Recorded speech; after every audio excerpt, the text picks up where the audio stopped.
Okay, samahan nyo ulit ako kumain dito. This time, solo plate lang ako. Pero napakasarap to. Okay, andito tayo sa Garage Grill. Malapit lang talaga to sa amin. Ayan. Talagang di ako nagmerienda kasi gusto kumakain dito. Walang naman yung sikmura ko. Ayan, explore natin yan. Marami ka talaga pagpipilian dito. Okay, ito, yan, barbecue. Yan, pusit. Sobrang paborito talaga yan. Basta may history tayo dyan. Yan, kasal. Tapos naka-ready na dun yung kalamansi, sili, mga sausawan, suka, toyo.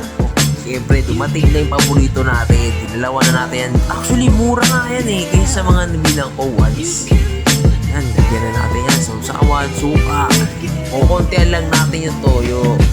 Para di ganun kalat. And then, chicken oil. Sarap yan, grabe.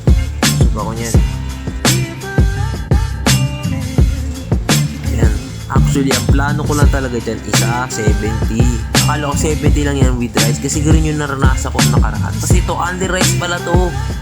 Kaya ginawa ko ng dalawa. O, yan. Pawis pa ako dyan kasi anghang talaga eh. Ano, anghang, may halo-halo naman dyan. Pero kanina, walang halo-halo. Unavailable this.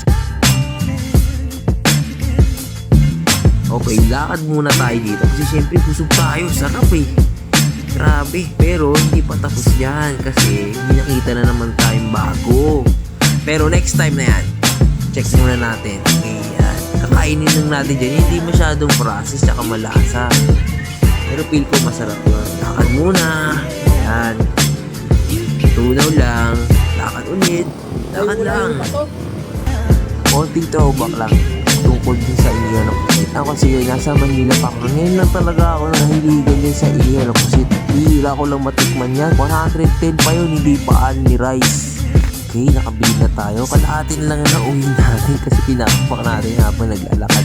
Hinihintay na nga lang ako ng tindero doon kasi sobrang pawis na yan. Siya na lang titinel ng sonis. Puro lamog pa. Talagang pinili ko yan isa-isa.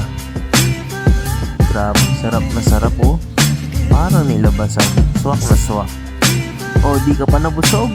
Samahan nyo na yan next time.